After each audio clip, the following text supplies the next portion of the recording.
Welcome to our webinar, Growing from Team Member to Manager. If we haven't met or if this is your first Opus webinar, my name is Sarah Delgado and I'm on the marketing team here at Opus. Really excited for today's session. Let's dive into it. Glad we got the technical issues out of the way. So a few notes on housekeeping. Questions and comments are welcomed at all points. I will be monitoring the chat as our amazing panelists take it away. If you have any questions, just drop them in the chat. You also have the option to request a live call-in. If it's your first time in the Riverside studio, please know that as an audience member, you can see us and you can see the recording, but we cannot see you. So the only way to identify yourself is by participating in the chat or by requesting a live call-in. And then if you do request a live call-in, your camera's encouraged. You will be included in the final recording, but we can always edit you out afterward. At the end of the session, we'll have a recap and some training examples to include from Uplifting Leadership. So without further ado, today we are going to dive into the soft and hard skills that take employees from team member to manager. We're going to go over the basics of a TM to manager training program, and we're going to look for an ideal managers. I'd love to introduce our panelists today. Kim, I'll pass it off to you. Thank you. Hey, y'all. I'm Kim Evans. I'm the Director of Training at Hopdoddy Burger Bar. Been with the brand about 13 years now and have been on the training. Hey, everyone. I'm Aleta Maxwell. I'm currently an executive coach focusing on leadership and communication, a best-selling author of the book Uplifting Leaders, How to Have Difficult Conversations That Motivate and Inspire, and a content creator. Prior to this role, I was Chief Human Resource Officer of Dos Toros Taqueria. I joined them when they had 3 locations and 76 employees, helped them grow to 22 locations and over 700 employees. And one of my main focuses was how do we keep our culture as we expand and develop and train our team so there's consistency and truly an employee-first work culture. So I'm really excited to be joining this conversation today. Great. Thank you both. Awesome. So to kick off our session, I thought it would be great to start by mapping out the journey from TM to manager. And it's so awesome to be joined by Kim from Hopdoddy. They are an amazing example of having a robust MIT training program, but also knowing that it's something that you have to continually improve and revisit. So Kim was kind enough to share this amazing visual of their Hopdoddy journey, starting with team member and ending with super GM. Kim, I'd love to pass it off to you. What are the bare bones of the Hopdoddy MIT program? Honestly, when it comes to MIT, we really start with everything functional, everything tactical, because yes, there's a lot in terms of the interpersonal skills and the soft skills, but at the end of the day, when you think of what does this person need to know in order to run this brand and effectively run this shift, they have to understand all of the tactical things in terms of running the business itself, but also they have to have an intimate knowledge of how each station works, right? We don't expect any manager to be the best bartender in all of Hopdoddy or to be the best grill cook, but they need to, one, be able to jump in and assist, right, if somebody's in the weeds, but also they have to have an intimate knowledge of what the standards are for every position because they're the leaders in the building and they have to coach and praise on what those standards are. So it starts with the tactical and really going through all of that station training. And then we just continue to build on from there, making sure we're including what are some of those soft skills that they absolutely have to effectively run a shift as well. So this graphic is phenomenal. I wish every employer I've ever had something as nice to show me the full career ladder within the organization. When do you share this with team members? Basically right away. This is the last, it's actually the inside cover of the last, the back cover of the new team member training workbook. So if they read ahead, they can have access to it immediately, but we make it a point to have it right there after their final day of training, their certification, so that they can see what the opportunities are. I think it's important to call out that not everybody who works in the restaurant industry is a lifer, right? And we recognize that for most, this is a stepping stone, and that's okay. But even if you grow with us just a little bit into, say, a certified trainer, you may not be in it for the long haul, but you're still going to learn things in that role that you're going to be able to take with you and apply anywhere in life. I love that. Um, a lot of times in hospitality, everybody's coming from a different walk of life. When you think about the journey and taking different backgrounds and years of experience, how do you tailor the journey to the skills that somebody might be coming in with? That's a great question. Honestly, there's really only one role that we tailor specifically, and that is when somebody makes the jump from hourly lead to manager. So a little bit of why behind the what. We do supplement our talent pool with externally hiring managers, but we have the biggest emphasis on growing from within. Just kind of the pro behind that is the people who have the tenure have that intimate knowledge of our culture and the way the Hopdoddy brand is and our specific expectations. So that intimate knowledge really helps build a foundation, and then we can tack on all the things they need to learn in terms of leadership. So anybody external that we hire, they have the exact same training program so that they can learn what it means to be a Hopdoddy person and do things the Hopdoddy way. I will say for those in the lead position, we really only put people in that position who are interested in going the manager route. And it really depends on how long they're in the role and how well they're doing, right? Some people pick it up really quickly. Some people take a little bit longer to learn all the skills necessary. So a lead can have anywhere from 1 to 4 weeks of MIT instead of our usual full 5-week program. Understood. So the hourly lead's role is kind of like a critical juncture in the team member journey. Yes, absolutely. And it's tricky, when you think about the hard skills and the soft skills, it's almost like entry level. The most important thing is that tactical stuff. Can you do the job? But it's like a tipping scale, right? The further you go up in your leadership journey, the more important those soft skills are. So the hourly lead, not only is that when you're actually running shifts and you're the main leader in the restaurant, you're the one dealing with those guest concerns or, coaching those team members, but also it's about building our pipeline. We're a growing brand and everyone is either externally hired or starts from team members. So getting folks into that role, that's our future.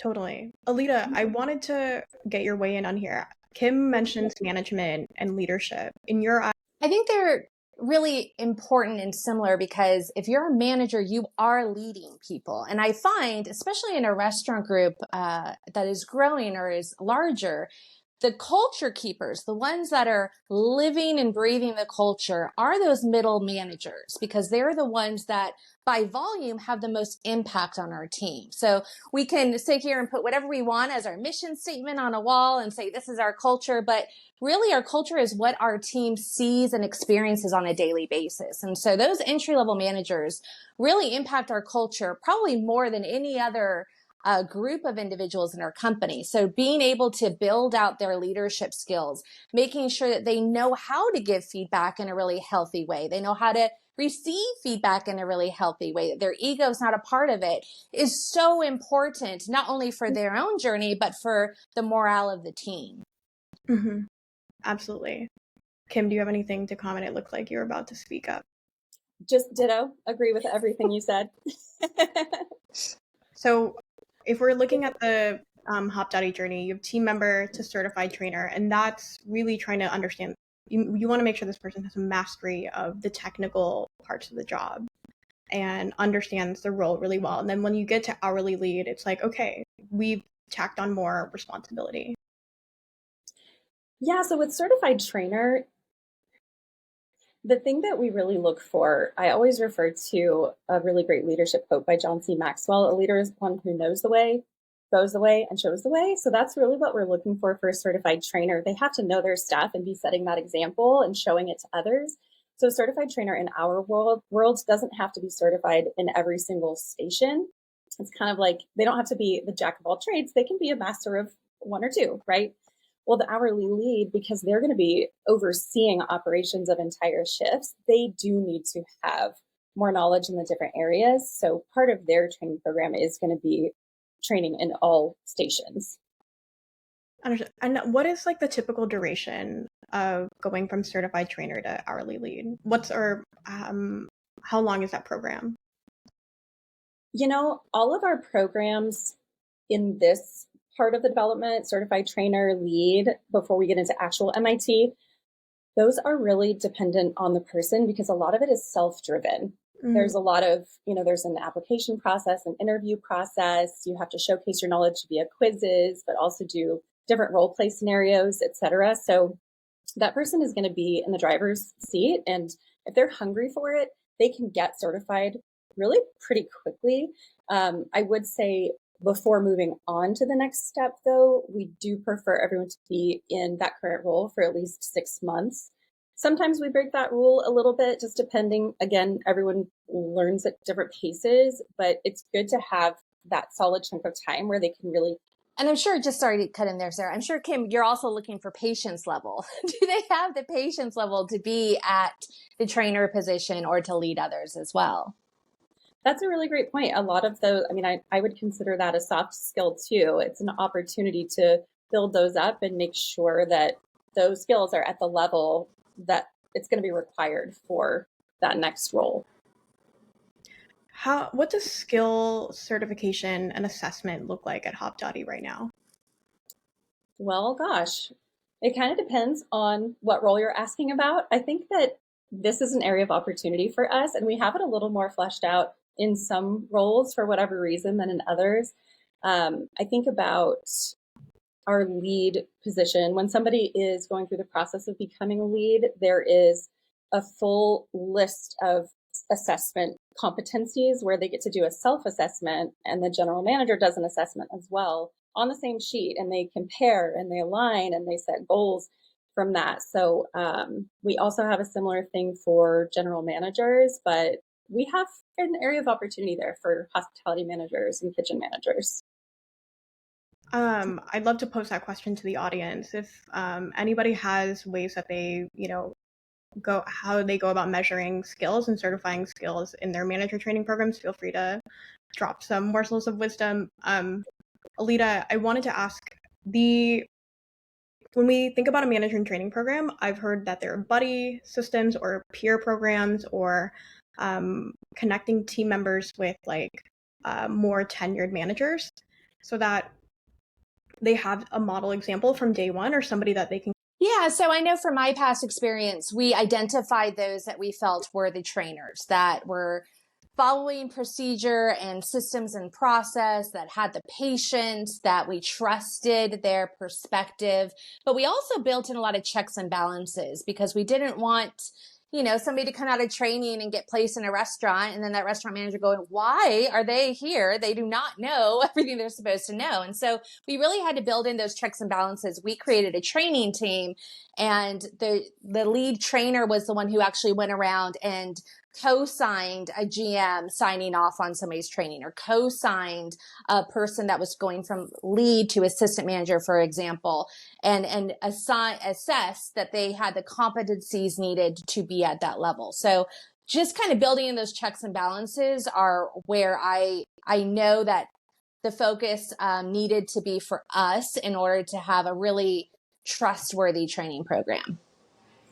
Yeah, on that note, we have a lot built into our in our LMS. We have different check-ins where you can actually look at somebody completing the skill and sign off and evaluate it, etc. There are quiz questions along the way as well. And we have, particularly for our MIT, we have weekly benchmarks that the Certified Training Restaurant General Manager has a check-in with that MIT to make sure they're retaining everything that they need to. So it's a recap of everything they learned in that week. And then we also have a midpoint certification and a final certification led by the Regional Director of Operations. And that's where it gets really in depth, and they get to not only talk through the things that they've learned, but see them in action, making burgers, running a shift, etc. So currently we also have weekly check-in calls with every single MIT to make sure everything is on track, from the log notes they're leaving to all of their coursework in the LMS. And we get feedback from them on how their experience is too. So there are a lot of check-ins along the way. I think it's really the competencies that we could really flesh out a little more. Awesome. Speaking of competencies, Gary chimed in the chat with measuring knowledge competency via verbal skill or verbal quizzes and written testing, and skill proficiency by the team member demonstrating completing the task associated with that particular station. Yes, Opus, we are really big on blending in person with your digital training. So we have an actual feature called check-ins where we enable this so that Kim can slot in as many check-ins in their MIT program as possible. I think something else you described, and tell me if this is like a bit far-fetched, but having all those check-ins, it creates like a network of accountability. And I think sometimes like what we hear a lot is that frontline managers don't feel like they have support. Mhm. Kim, at Hopdoddy, how do you, what other ways do you try to provide like your frontline managers, the ones that are still in training or the ones that are currently in their positions, with support? Honestly, I think the weekly check-ins go a really long way. And it's not just going through the motions and checking that box. It's really about being intentional with what you're relaying during that call. So taking the time to listen to whatever feedback they have. And if there is something actionable, letting them know, thank you for that. That's going to make us better. We can implement that immediately. But I just reassure them every single time, look, you're going through a lot right now. You're learning a lot right now. It feels like the most. We're here for you. The goal is to lay a strong foundation, not for you to be perfect at everything you're being exposed to. So just know that after you certify, you still have resources. We have everything documented. I'm a resource. Your RDO is a resource. Your training GM is a resource. Speak now or forever hold your peace. That's amazing. I think that's great. The check-ins do a lot. I think as we go into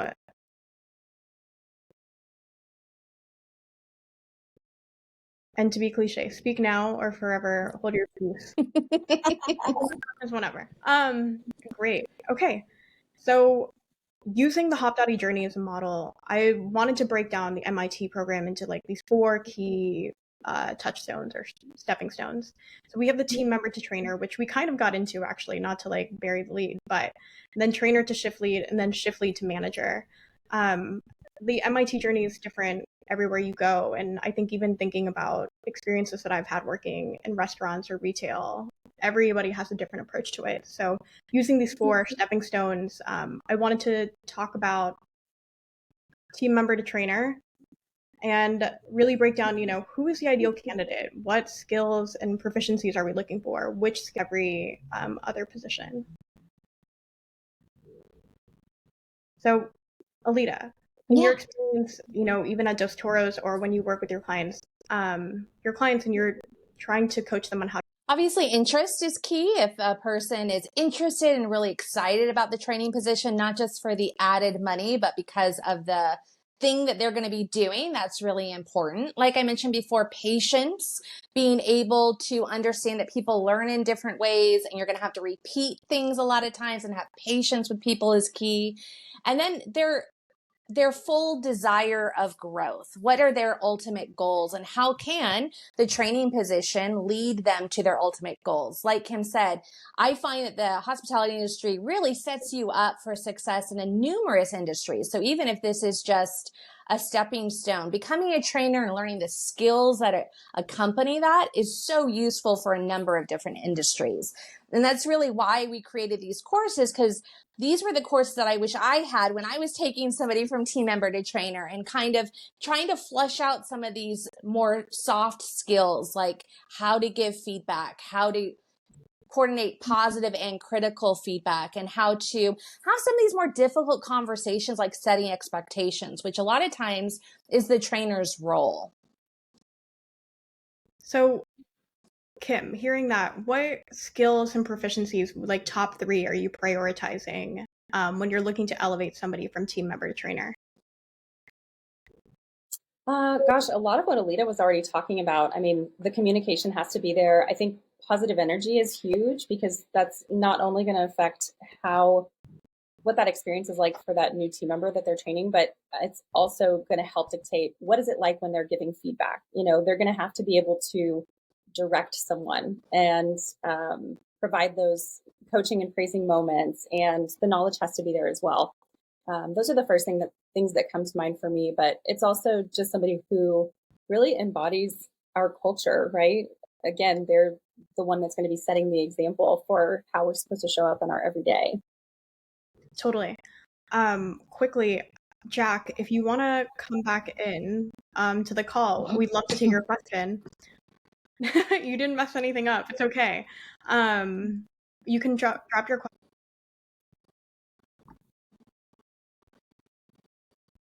Can y'all hear me? Yes. You can hear me. Okay. I was so confused there for a second.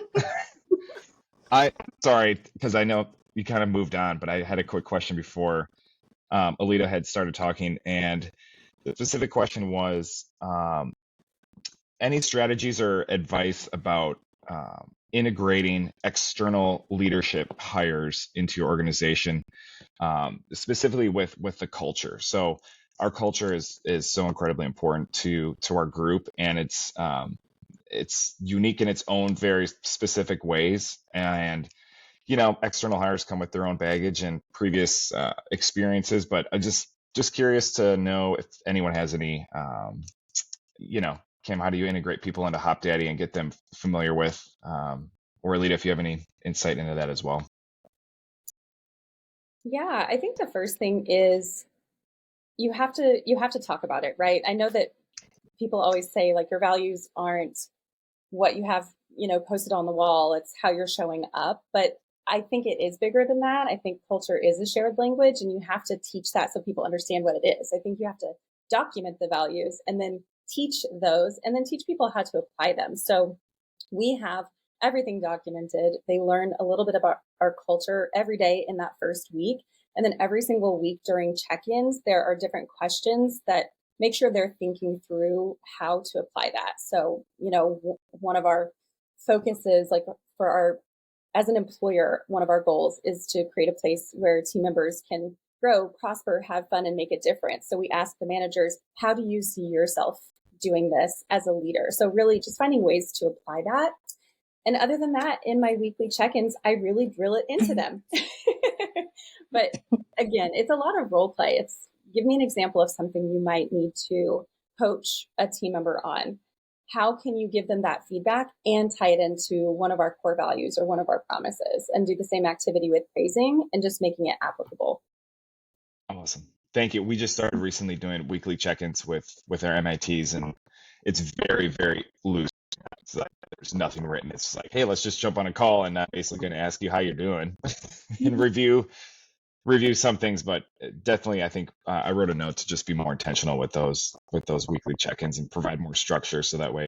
Yeah, one thing I would also note, piggybacking on what Kim said, is it's also about healthy accountability. I mean, we'll see in the first month if they are jiving with our culture or if they are kind of pushing against it. And it's the ability to call that out immediately in the healthiest way possible and kind of correct that. I find that so many times, especially in the training process, we might allow what's not part of our culture because of their baggage and because they're new. And I find that just does everybody a disservice. The quicker that we can point out in the healthiest, positive way possible that that's just not how we do things here is really, really important. Y'all, sorry to interrupt the feng shui. No, that was a great question. Thanks, guys. Wow. Thanks, Jack, for being our first live call-in ever. That was great. If anybody else would ever want to jump in, the water's fine. We don't bite. But I'd love to move on to the next piece of our presentation, which is going from trainer to shift lead, which Kim, in the first section, we kind of already talked a little bit about this. So if I remember correctly, the trainer to shift lead, we're looking for someone who has way more experience under their belt, can really lead a shift and cover all the bases. for an entire team. What between like team member to trainer versus trainer to shift lead, what is shifting in the balance or the scales, if you will? Yeah, great question. And, you know, it's not necessarily that a lead has to have all of the experience of all the stations, because once we decide we want to go down that route with that person, we will train them. We will do the cross training. So initially, it's really about, are you really in this? Like, are you interested in a path in management? Because that's what this next step really takes you to. But in terms of the biggest difference, a certified trainer does have those moments of leadership. They do have to direct. They do have to give that feedback, but it's on a smaller scale, right? It's with one person at a time. Usually it's in these kind of isolated moments. A shift lead, they're the only leader on duty. So everything that comes up in that shift, they have to own the guest comments and the, you know, coaching and praising and knowing how to give that feedback. So it's really, there's really a big. If I could piggyback on that, one of the things that I know that stood out for me when I was assessing if somebody was ready to get into that next position was, are they going to do what's right even when nobody's looking? Because to Kim's point, they are the people that are holding others accountable and setting what is acceptable. And so you will see different times people will do what's right because the big boss is in there. But when, you know, the DM is not in there, then maybe they'll do something else. And that to me indicates that they might not yet be ready for that next level because they need to do what's right regardless of who's watching them. And so that's something that I always looked out for. That's a great point. What are you doing when nobody's watching? Amazing. I wanted to kind of get into like the soft skill, hard skills. So we talk about soft skills a lot and they came up in the registrations for this session. People are trying to understand what exactly is a soft skill. And is that something that you can teach digitally? Is it something that you have to just somebody has? Do you want me to take that? No, anybody, yeah. Kim, go for it. Okay, yeah, I'll kick off. I'm sure you have a lot to add on this one too.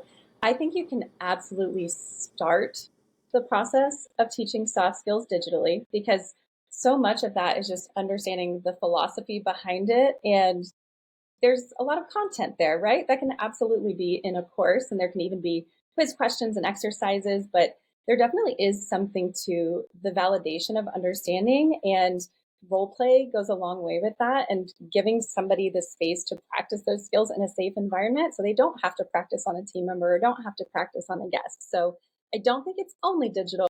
Could not agree more. To me, what the difference is between hard and soft, when I look at hard skills, I think about those as technical skills that are super specific to that company. So how we do something at Hopdoddy might be very different than how we do it at Dos Toros. And those are the hard skills.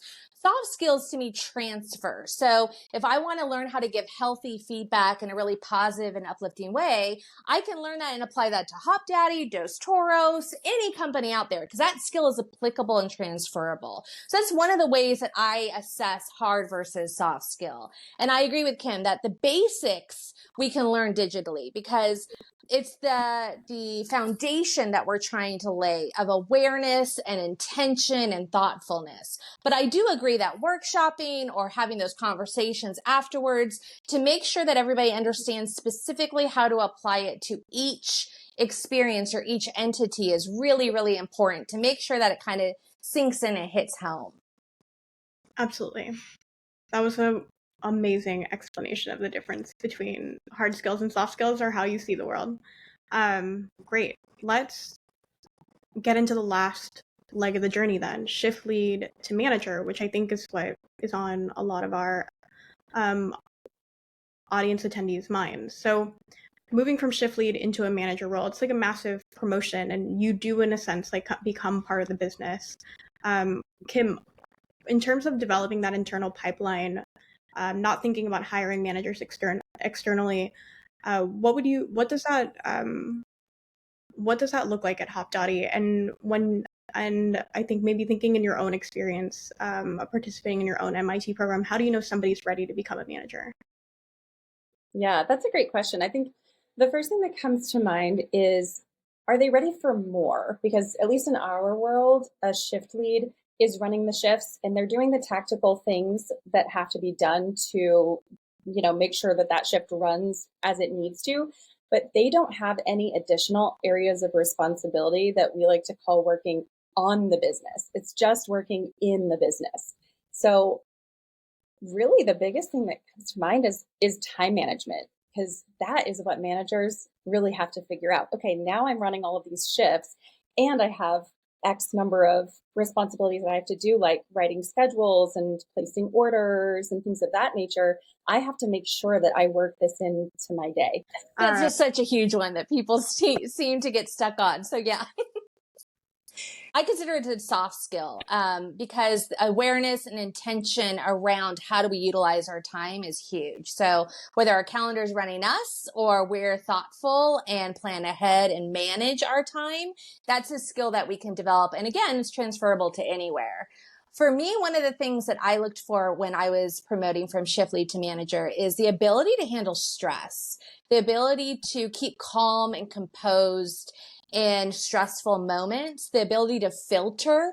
Managers, they're getting a lot from above, from the corporate office, from the DMs, from their GM, and then they're getting a lot from below, from the employees and their aggravations and just managing them. So the ability to handle that in a healthy way is something that I always looked for, because not everybody can, or not everybody's at the point in their life where they've learned how to deal with that stress level. Of course. And Julie? Well, first, I have a module on that. So there's that. But yeah, teaching people, Stephen Covey has the 4 buckets of time management. And that's really what my course is built on. Just being aware of how you utilize your time, being conscientious that you actually have a little bit more control than you might be giving yourself, and then plotting things out to make sure that things get done. I'm somebody that lives on my calendar. I encourage others to as well. Leaving it up to chance is typically not the way that you're going to be successful. So those are typically the tools that I utilize. I guess when you are in the MIT program anywhere, can you cite any examples of resources or support to help foster time management, whether it's an internal log or having a share, getting everybody on a Google calendar, going back to creating a network of accountability. Those soft skills like time management are used to kind of promote that. Is this for Kim or me? It is for you. Okay. So like I said, I have a module that's all about that. So that's a main resource. But really it kind of, if you're not going to utilize digital resources, sitting down and walking somebody through how to plan out their week, how to prioritize and set time aside for that, how to ensure that they have set aside the time for those conversations and are looking ahead. Some of these skills that you and I might think are a given, we're seeing that some of the younger generations that are moving into the manager role just don't know how to do. And so developing that out does take conversation and focus. For sure. I like to borrow and modify a Dave Ramsey quote. If you don't tell your time where to go, you'll wonder where your time went. And it's interesting because when managers are working in a restaurant, it's easy to just be busy. There's always going to be something you can do, something you can clean, or something you can follow up on. But you have to really teach them how to look for those windows of opportunity to accomplish those tasks. But there's also some crossover with these soft skills too, because you can't just leave the team and go work on that schedule, right? You have to communicate with that other manager that you might be overlapping with and say, hey, you got this. I got to go. And Kim, I think that's probably one of the biggest shifts, right, between shift lead and manager. Because shift lead, you're walking in and you're tackling whatever hits you in the face. You're just showing up, ready to take it. Whereas manager, we're expecting you to come in with a game plan to understand what you need to accomplish that day and how to set yourself up to accomplish your week's tasks that week. And so with managers, it's more about thinking ahead and planning. And that might be the biggest shift between shift lead and manager, at least in my experience. Absolutely. Totally. I love the book recommendation from Sam, Make Time, How to Focus on What Matters Every Day. And the Dave Ramsey quote. That's great. That one's gonna echo in my head for a while. He said it about money. I changed it. Both are true. Oh. So true, though. Time and money, interchangeable resources. This is fantastic. I had a question for you, Kim. Earlier we kind of mentioned this like scale of hard skills and soft skills, or the things that become important as you become a manager. You know, at the end of the day, this is a people-centered business, so people are going to kind of tip their own scales from time to time. How do you keep managers accountable or get them back on track when things start slipping, knowing that you've kind of developed them internally and have invested all of these resources in them? Or soft skills wise? Soft skills wise. That's a good question. You know, once they're done with training, I don't really play a part in that. You know, they report to their GM or their regional director of operations. And so we focus most of our energy on developing our general managers and request that they focus their energy on developing their managers. Outside of that, it's observations and conversations along the way. You know, sometimes I'll be reading a MIT logbook note and I'll see some other log notes from existing managers, and maybe they made note of handling a team member confrontation inappropriately or something like that. So I take those opportunities to touch base with that person's RDO to help follow up and have the appropriate conversation. I mean, none of us are perfect. We're all humans. We're all on different places on our path of this soft skills journey. And so we all just need to be open to having those conversations and making room to grow. For sure. Thank you. Francisco had a question in the chat. How important do you consider checklists for staff and managers? And do you think a business can still be efficient without them? Kim, Aleta, I'll let you. I have very strong feelings about this. Yeah, Okay. no, checklists are needed. Checklists make sure that we are adhering to a process. There's a book called Checklist Manifesto that I would encourage everybody to read. And it talks about why checklists are so important. Specifically, the longer you've been doing something, they become even more important because we will feel like we got this. And that's when you're going to skip that very, very important line item. So if you think about pilots that have been flying for, decades, they complete a checklist before they take any flight. Surgeons do. There's reasons that checklists are utilized at this level. And it's because we are human. Like Kim said, we are going to mess up. Checklists are so important to be clear on the expectations and to make sure that we don't have those human mistakes. Yeah, we often say, once you think you got it, you ain't got it. Stay humble, friends. Use your tools. I think of checklists as the recipe for whatever you're working on. You wouldn't make a loaf of bread without your recipe. Don't run an entire shift in a restaurant without your recipe of all the things you need to do that day. Don't, go into shift without that line check and knowing that all the components of that recipe are there for success. It's amazing what the simplicity. And also it frees up our brain so we can focus on the things that we need to get creative for, which is creative solutions is one of the biggest superpowers that typically are found in operations. And if we're constantly trying to run through our head, what do we have to do? What do we have to do? We're not freeing up our brains so that we can use our superpower. Absolutely. Love that. It also goes back to what you mentioned with like checks and balances too. So keeping a lid on your energy, knowing what you have bandwidth for. There was always a saying that people are only meant to make so many decisions per day. So having a checklist is kind of like having that task list set out for you already. Exactly. So true. And not to mention, the more tenured managers might be able to do it. How are they going to memorize it? Well, what example are you setting is what I always go back to. Because if you're not using a checklist, why are your assistant managers who are probably not as experienced as you going to use a checklist? So yeah, it's so important. For sure. Okay, this is a great segue. A lot of the times what we hear from our customers is, I really want to invest in manager and leadership training, but I don't know where to start. I don't know how to incorporate it into their regular training. And Aleta and her team at Uplifting Leadership have developed 4 modules aimed at soft skills for manager development. So how to be a great leader time management, managing perceptions, which I think is a really big one, and how to have difficult conversations. But I wanted to share an overview of these modules and the courses inside. They're really hefty and full lessons and inside the Opus. Thank you for that. No pressure.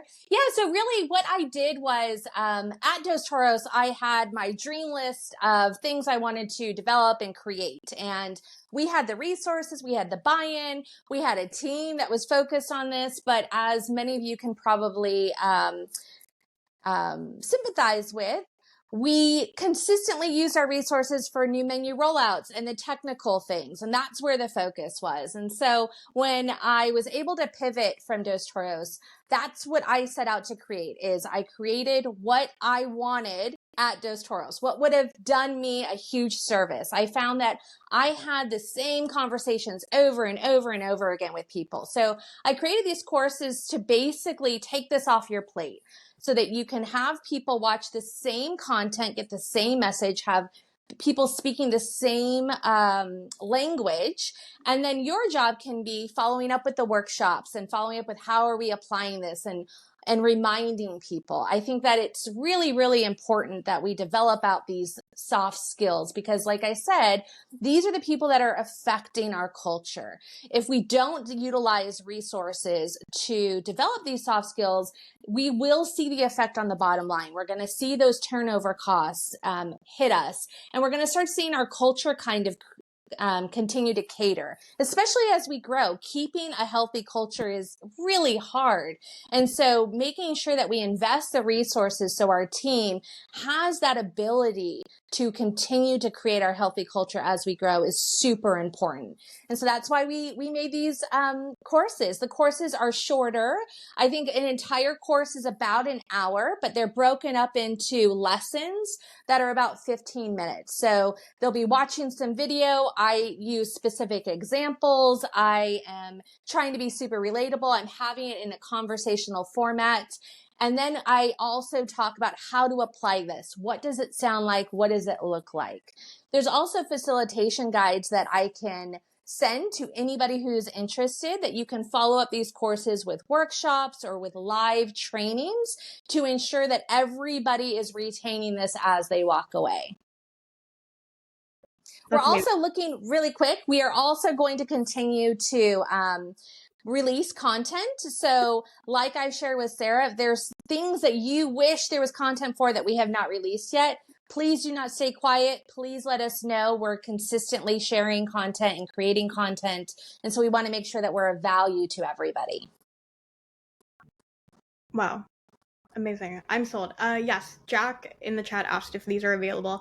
In Opus, yes, they are in our marketplace, where you can find a ton of premium content courses. I'd love to include a facilitator's guide or a sample as a takeaway with the recap from this session. Something that I'm kind of noticing throughout this webinar is that a lot of thought leadership and materials and everything that we think about when management leadership is like borrowed. It's very much like a social science. We're mentioning different books and the people that we've learned from, and everything. It's really interesting. So wanted to point that out. Thank you everybody for participating in the chat. I'd love to open the floor for questions, or if you have something that you want to mention or add for the better of the group, like, please feel free.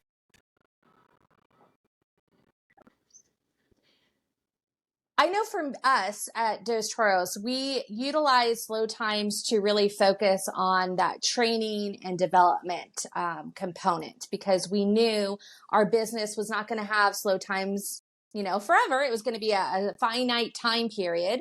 And so that's when we would really do a lot of workshops, a lot of training up, and a lot of development to make sure that we kept people engaged and that we were ready for the busy times that were ahead.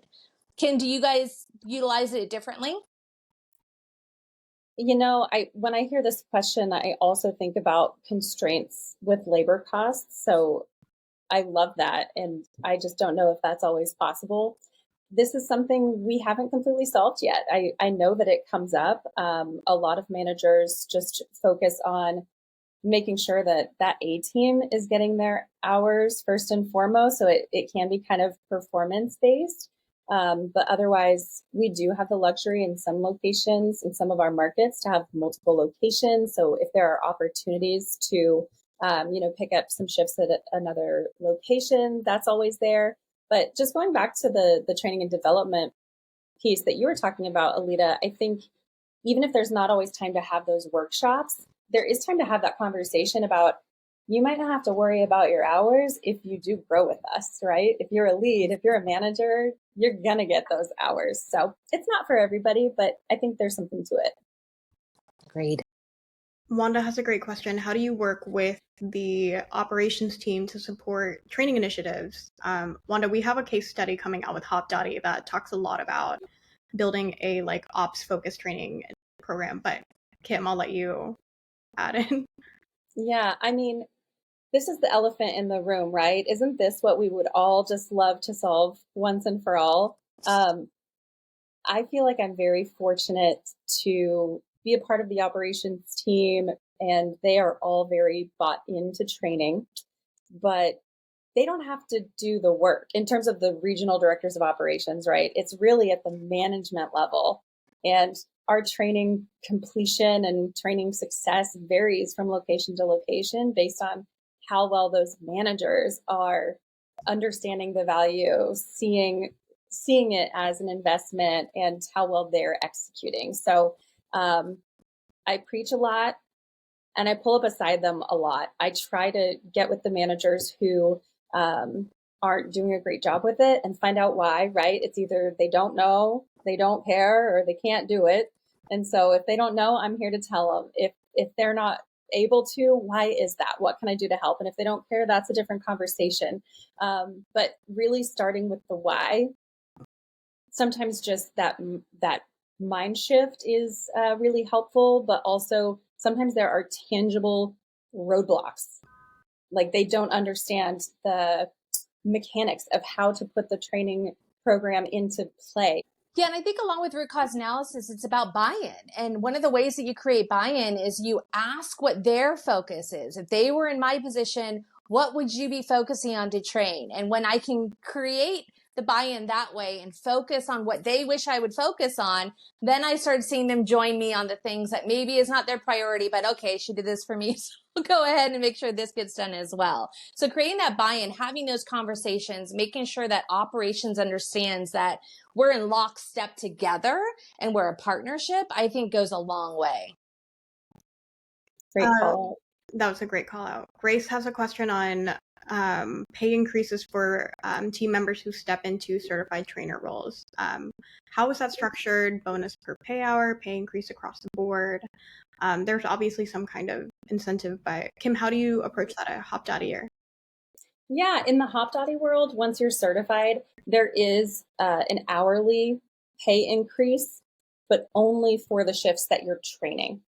So it's a little bit of a bump, but overall, people don't become trainers because of the pay.